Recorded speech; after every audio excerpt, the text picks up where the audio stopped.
இந்த சூனியம் சம்பந்தமாக இது இல்லை என்று பேசுவதற்கு முன்னால், இதுபடி நாங்கள் இல்லை என்று சொன்னால் நீங்கள் எத்தனை ஹதீதுகளை நிராகரிக்க வேண்டி ஏற்படும் தெரியுமா? சஹீஹான ஹதீதுகள். நாங்கள் அத்தஹியாத்தில் விரல் அசைத்தல் என்ற ஹதீது இருக்கிறது, இதுக்காண்டி எவ்வளவு போராட்டம் நடத்துறோம். ஏன் போராட்டம் நடத்துறோம்? ஆட்டாம இருந்தா எங்களுக்கு என்ன பாதிப்பா? விரல் உடைக்கப்பட்ட வரலாறு இலங்கையில் உங்களுக்கு தெரியும். விரல் உடைக்கப்பட்டு வழக்குகள் பதியப்பட்ட வரலாறுகள், விரல் வெட்டப்பட்ட வரலாறுகள் உங்களுக்கு தெரியும். அதுல என்னத்துக்கு அவ்வளவு போராடினீங்க? எவ்வளவு போராட்டம்? புகாரில வர ஹதீதா, அது முஸ்லிம்ல வர ஹதீதா இல்ல. அது பல இஸ்னாதுகளும் பல அறிவிப்பால் வரிசையிலும் கொண்டு முத்தவாத்திர் என்ற தரத்திலே உள்ள மிக உயர்ந்த சஹீஹான ஹதீஸா இல்ல. ஆனா ஹதீஸ் சஹீஹ். நஸாயிலே வரக்கூடிய ரசூலுல்லாஹி ஸல்லல்லாஹு அலைஹி வஸல்லம் அப்படி செய்தார்கள் என்று அறிவிப்பார். அதுக்காக வேண்டி தான் எவ்வளவு செஞ்சோம். ஒடை வெட்டு வேண்டிய இன்னமும் சொல்றோம். ஆட்டி தான் ஆகும். ரசூலுல்லாஹ் சொன்னாங்க செஞ்சாங்கன்னு சொன்னா நாங்க செய்வோம். நபியவர்கள் அசைத்துக் கொண்டிருந்தார்கள், அசைத்தான அசைக்கத்தான் செய்வோம் என்று உறுதியா நிக்கிறேன். எதற்காக வேண்டி? ரசூலுல்லாஹ் நேரடியா சொன்னாங்களா எங்கள்கிட்ட? இல்ல. ஒரு சமூகத்தையே எதிர்க்கிறதுக்கு ஏன் தயாரானோம்? ரசூலுல்லாஹி ஸல்லல்லாஹு அலைஹி வஸல்லம் அவர்கள் செய்தார்கள், அவ்வளவுதான். அதான் காரணம். அப்ப சஹீஹான ஹதீஸ் என்பது உள்ளத்திலே உயர்ந்து நிற்க வேண்டிய ஒரு பகுதி. குர்ஆனும் சுன்னாவும் தான் மார்க்கம் என்றால் அரவாச உடனடியாயிடக்கூடாது. குர்ஆனும் சஹீஹான ஹதீஸும் மார்க்கம் என்பதுதான் தௌஹீத் கொள்கை 1950 இலங்கையில் பிரச்சாரம் செய்ய ஆரம்பத்திலிருந்து நிற்பது. 100 உடனடியாகிறவானா, 200 உடனடியாகிறவானா? குர்ஆனும் சஹீஹான ஹதீஸும் மார்க்கம். மார்க்கம்னா அவ்வளவுதான். நேத்து நாங்க மார்க்கம் என்று சொன்னதை இன்றைக்கு எடுக்க கூடாது. சஹீஹான ஹதீஸ்கள் இந்த அரவாச தூக்க கூடாது. அப்படி என்றா இந்த குர்ஆன் மட்டும் போதும் என்று சொல்றாங்களே, அவர்களுக்கு இன்னும் அப்படி சொன்னவர்கள் என்று சொல்லவில்லை, அவர்களுக்கு இன்னும் வாதம் பழுக்கும். எது? அப்ப நாங்க நினைச்சது சரிதான், நாங்க சொன்னதானே சில விஷயங்கள் குர்ஆனோட கம்ப்ளீட் ஆகுதுண்டு. இந்த ஒரு 100 இருக்கத்தான் செய்து, ஒரு 100 சஹீஹா இருந்தால் இருக்கத்தான் செய்து, ஒரு 50 இருக்கத்தான் செய்து. உங்களே தட்டுறாங்க பாத்தீங்களா? அப்ப நாங்க சொல்றதுல இன்னொரு நியாயம் ஒன்று இருக்கும் என்று சொல்ல வேண்டி வரும். உங்களுக்கு தெரியுமா, காதிகானிகள் வைத்த வலுவான வாதங்களில் ஒன்று என்ன தெரியுமா? லையபஅத்தல்லாஹு மின் பஅதிஹி ரசூலா. அல்லாஹ் குர்ஆன்ல சொல்றான், யூசுப் அலைஹிஸ்ஸலாத்துக்கு பின்னால மூசா அலைஹிஸ்ஸலாம் வந்தாங்களே, அந்த நேரத்தில் அந்த மக்கள் பேசிக்கிறாங்க, இப்ப மூசாவை நிராகரிக்கிறீங்க, இதுக்கு முன்னால யூசுப் அலைஹிஸ்ஸலாம் வந்தாரே, அந்த நேரத்தில் நீங்க என்ன சொன்னீங்க? யூசுஃபுக்கு பின்னால் நபி ஒருவர் வரமாட்டார்னு சொன்னீங்க. நான் இன்றைக்கு முகமது ஸல்லல்லாஹு அலைஹி வஸல்லம் நபி வரமாட்டார்னு சொல்றேன் தானே? அது மாதிரி யூசுப் அலைஹிஸ்ஸலாத்துக்கு பின்னால் நபியே வரமாட்டார், லையபஅத்தல்லாஹு ரசூலா, நபியே வரமாட்டார்னு சொன்னீங்க. இப்படித்தான் அல்லாஹ் நிறைய பேரை வழிகெடுக்கிறான். இந்த மூசா அலைஹிஸ்ஸலாம் வந்திருக்கிறாரு, எப்படி இந்த மூசா அலைஹிஸ்ஸலாம் வந்திருக்கிறாரு, இப்படித்தான் அல்லாஹ் நிறைய பேரை வழிகெடுக்கிறான் என்று அல்லாஹ் குர்ஆன்ல சொல்றான்.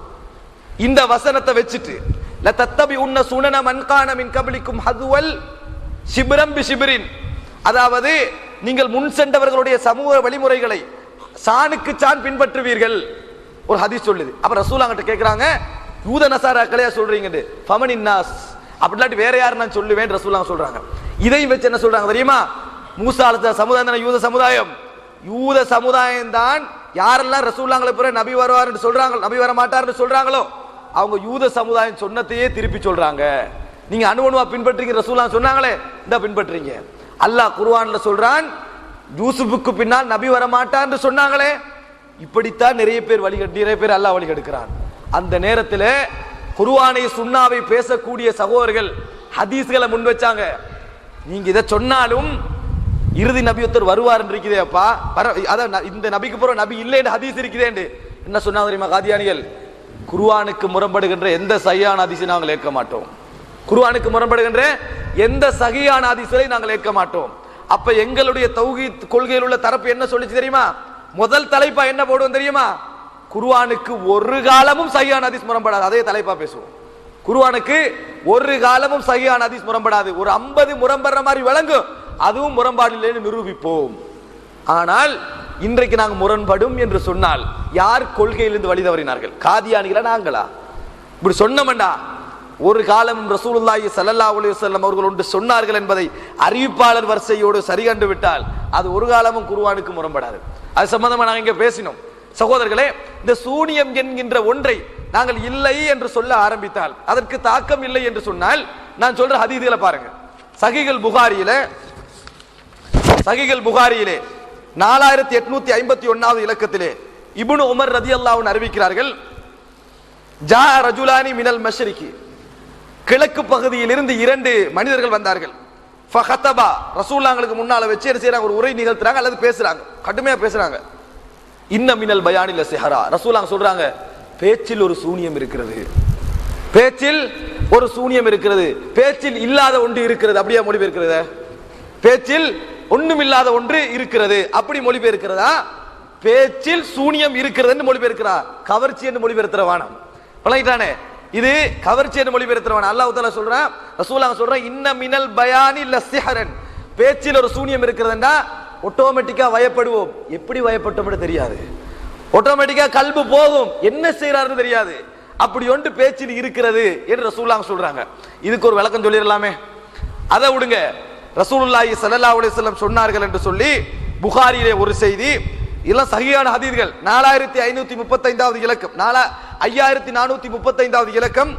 ஆமிர் இப்னு சஅத் ரலியல்லாஹு அன்ஹு அவர்கள் அவரது தந்தை வழியாக அறிவிக்கிறார்கள், ரசூலுல்லாஹி ஸல்லல்லாஹு அலைஹி வஸல்லம் சொன்னார்கள், மன் இஸ்தபஹ குல்ல யௌமின் சபஅத் அம்ராத்தின் அஜ்வதன், எவரது வீட்டிலே ஒரு நாள் காலையிலே அஜ்வா என்ற நல்ல வகையான ஈச்சம்பழம், அந்த ஈத்தம்பழம் 7 சாப்பிடுகிறார்களோ, ஒரு நாளைக்கு 7 அஜ்வா ஈத்தம்பழங்கள் சாப்பிடுகிறார்களோ, லம் யதுர்ரஹு சும்முன் வலா சிஹருன் ஃபீ தாலிகல் யௌம் இலல் லைலி, அன்றைய தினம் இரவு வரைக்கும் சூனியமோ விஷமோ அவரை பாதிக்காது, சூனியமோ விஷமோ அவரை பாதிக்காது. ஒரு நாளைக்கு 7 அஜ்வா ஈத்தம்பழங்கள் யார் சாப்பிடுகிறாரோ அன்றைய தினம் சூனியமோ விஷமோ அவரை பாதிக்காது. இது புகாரில சஹீஹான ஹதீஸ். இதெல்லாம் தூக்கி எடுக்கணும். ஏன் சூனியம் இல்லைன்னா இது ஹதீஸ் சூனியம் ஈக்கன்னு சொல்லுது, அல்லது விஷத்தை இல்லைன்னு சொல்லணும். விஷத்தையும் சூனியத்தையும் சேர்த்து இந்த ஹதீஸ் சொல்லுது. சகோதரர்களே, ஏன் இப்படி சொல்றேன் தெரியுமா? சஹீஹான ஹதீஸ்கள் மார்க்கம் என்ற நிலைப்பாட்டை இந்த ஒரு நாள் ஒரு ஹதீஸ்ல கூட பிறன்ற கூடாது. அப்படின்றத நீ எவ்வளவு ஹதீஸ் நம்ம உற்றிக்கலாம், அழகா எவ்வளவு பிரச்சனையை சந்திச்சோம் வரலாற்றுல. சஹீஹான ஹதீஸ் 7 ஈத்தம்பழங்கள் ஒரு நாளைக்கு யார் சாப்பிடுகிறாரோ அன்றைய தினம் விஷமோ சூனியமோ பாதிக்காது. இதை ஒரு சொன்ன நேரத்தில் ஒரு சகோதரர் கேட்கிறாரு, அப்ப நீங்க நஞ்ச திண்டு போட்டு அஜ்வா ஈச்சப்பழம் தின்னுவீங்களான்னு. நான் சொன்னா இந்த கேள்வி நீங்க கேட்கலாம், இது நான் சொல்லல, ரசூலுல்லாஹ் சொன்னது. கேட்டிக்கணும் ரசூலுல்லாஹ்ட்ட. நீங்க யார்கிட்ட கேட்டிக்கணும் தெரியுமா? ரசூலுல்லாஹ்ட்ட கேட்டிக்கணும். அப்ப நாங்க நஞ்ச தின்னவா, நாங்க நஞ்ச தின்னவான்னு கேட்டிருக்கோம். இது நான் சொன்னா தான் நீங்க அப்படி என்கிட்ட கேட்கணும். இது ரசூலுல்லாஹி ஸல்லல்லாஹு அலைஹி வஸல்லம் சொன்னாருன்னு சஹீஹான ஹதீஸ். அப்ப நான் அந்த சகோதரர் ஒரு கேள்வி கேட்டேன். ரசூல் ஸல்லல்லாஹு அலைஹி வஸல்லம் சொன்னார்கள், அவர்கள் ஏற்றுக்கொண்ட விஷயம், அல் ஹப்பத்து சௌதா ஷிஃபாஉன் மின் குல்லி தா இல்லஸாம, கருஞ்சீரகம் இருக்கிறது தானே, அது மருந்து, மரணத்தை தவிர மற்ற எல்லாத்துக்கும் மருந்து. அப்படி எல்லா ஹாஸ்பிட்டலையும் கருஞ்சீரத்தை வைக்கலாம் தானே, எல்லா ஹாஸ்பிட்டலையும் கருஞ்சீரத்தை வைக்கலாம். ஏன்னா அது மரணத்தை தவிர மற்ற எல்லாத்துக்கும் மருந்து. கருஞ்சீரத்தை குடிச்சா கொணமாக கண் முன்னால காட்டுங்க பார்ப்போம், ஏழுமா? ஏழாது. எப்படி தெரியுமா இதெல்லாம் வழங்க, இந்த ஹதீஸ்ல எப்படி தெரியுமா வழங்கணும்? சகோதரர்களே, உலகத்துல காரணிகள் இல்லை என்று இருக்குது. ஒத்த ஒரு நாளைக்கு 7 வெங்காயம் திண்டான்னு சொன்னா விஷம் தாங்காது, விஷம் என்னது தாக்காதுன்னு சொல்ல இயலாது. ஆனால் 7 ஈச்சப்பழம் திண்டா தாக்கும், அதை என்ன செய்யும்? அது பாதுகாக்கும். அதுல எதிர்ப்பு சக்தி இருக்கின்ற அர்த்தம். அதான் விளங்கணும், எதிர்ப்பு சக்தி அதுல இருக்கின்ற அர்த்தம். பெனரல் குடிச்சா காய்ச்சல் போகும், குடிச்சவனுக்கு காய்ச்சல் போகாம இருக்கலையா? ஒரு 25 இருக்கத்தான் செய்யும். விளங்கிட்டா? அதுல எப்படி விளங்குறோம்? இது உண்மையான இதுதான், இந்த மருந்து கேட்கல அப்படி சொல்றோமா இல்லையா? இந்த பொடிக்கு அது கேட்கல, இவன் கண்டிஷனுக்கு கேட்கல, அப்படித்தான் அது விளங்கணும்.